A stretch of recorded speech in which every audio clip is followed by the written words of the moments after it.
Trump's numbers are surging in a poll that was supposed to hurt him, and buried inside that same data is a warning shot for your wallet, your job, and your investments over the next 12 months.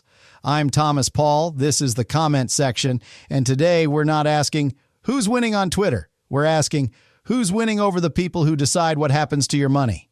Here's the setup. A major national poll comes out, framed as bad news for Trump. Yet once you get past the headline and into the crosstabs, you find something very different. Voters, especially swing and independent voters, are saying they trust Republicans more on the economy, on inflation, and on the border. Here's where things get interesting if you live on social media. That makes no sense. Your feed is full of outrage, trending hashtags, and viral clips. Online, it can feel like Trump is politically toxic 24/7. But when people step away from their phones and answer a pollster, they say, look, I care about prices, my mortgage, my rent, and my job. That gap between online noise and offline reality is the whole story. And if you're an investor, ignoring that gap is how you get blindsided. When I was 12, my parents lost most of their savings after trusting a bank advisor who sounded confident but never really explained the risks. The headlines back then were all about recovery and stability. Meanwhile, our dinner table got very quiet. That's when I learned what's loud and what's true are often not the same thing, but it's even getting worse. The polling data points to 4 key things.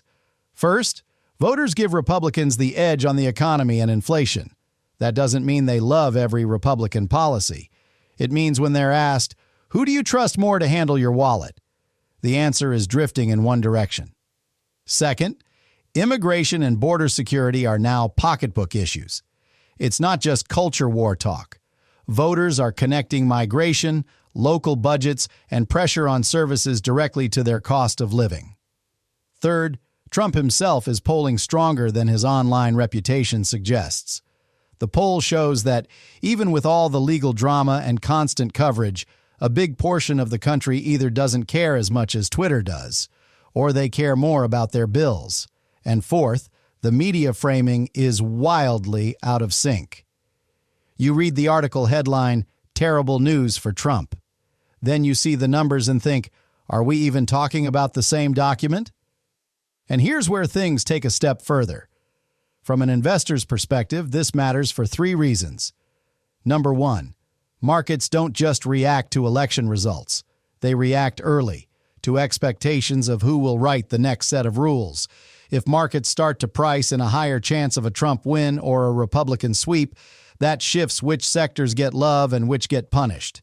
Think energy, defense, fossil fuels, and maybe some domestic manufacturing plays on one side. Think heavy regulation targets, certain green projects, and some big tech names on the other. Number 2, policy uncertainty spikes volatility. If both sides start believing they can actually win, they escalate promises. That means more talk of tariffs, tax changes, regulation of AI and big tech, and maybe more aggressive border and immigration policies. Each of those shows up in earnings, margins, and valuations. But then the unbelievable thing happened. Instead of calming down as we get closer to November, the rhetoric is getting louder while the poll data is getting clearer. Real people are moving based on cost of living and safety.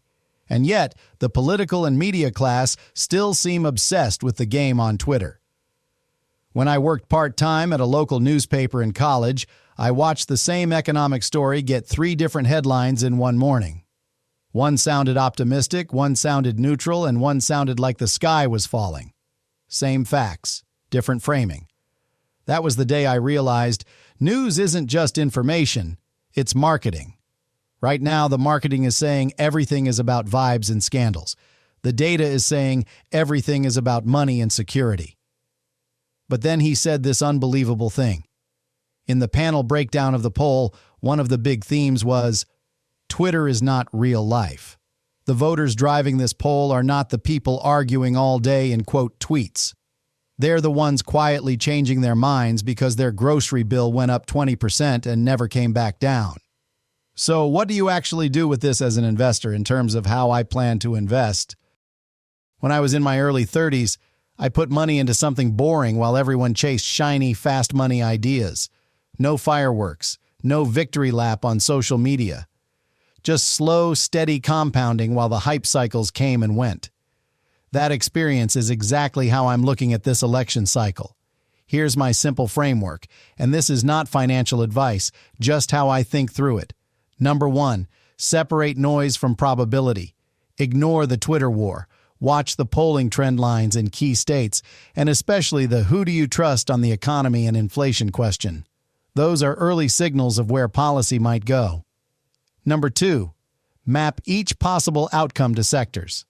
If Republicans keep gaining trust on economic issues and that translates into real political power, I'm looking at plays tied to deregulation, traditional energy, maybe certain banks and industrials. If the momentum shifts back the other way, I'd lean more into sectors that benefit from heavy public spending and regulation. Number 3, don't bet the farm on any single outcome. Polls are not guarantees. They are snapshots. I'm thinking in ranges and probabilities, not in certainties. Critical rehook for investors. The election is a hurricane. Your portfolio should be a reinforced house, not a beach umbrella. And here's where things take a step further. There's also the AI and big tech angle. Both parties are now talking about regulating AI data and platform power. Whoever wins will shape how aggressively that happens. For investors chasing AI and big tech hype, this poll is an early reminder. Political risk is now part of the equation. While we're talking about separating noise from signal, quick note on how this channel even exists. This video was created with Fludge.io, the same system that powers this entire channel.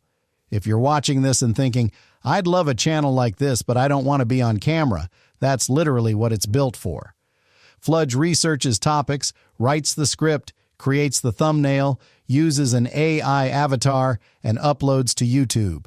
You stay in control, you can step in anywhere in the process, and over time it learns your style.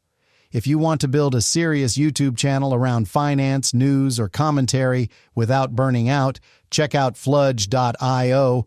But it's even getting worse because here's the uncomfortable truth. For the next year, your feed will be full of outrage, scandals, and gotcha moments. But the data we're seeing now says voters are quietly re-ranking their priorities. Inflation, economy, border, safety. That means 2 things for you. First, do not let memes set your asset allocation. Let probabilities, policy paths, and balance sheets do that. Second, don't wait for election night to adjust your thinking. By the time the result is on TV, the big money will have moved. When I was laid off in my early 40s during a strategic realignment, the memo sounded sophisticated. In reality, it meant regular people paid the price for decisions made far above them. That's exactly how elections work in markets. Nice speeches, big narratives. But at the end of the day, real people, with real jobs and real savings, live with the consequences. So I want to hear from you. Do you trust these polls? Or do you think the data is missing something big? And more importantly, are you changing anything in your portfolio because of this election cycle or staying the course? Drop your take in the comments. I read as many as I can, and they help shape what we dig into next. If you found this breakdown useful, hit subscribe, turn on notifications, and share this with one person who's still trading based on headlines instead of what the numbers actually say. I'm Thomas Paul. This is the comment section. Stay calm, stay data first, and I'll see you in the next one.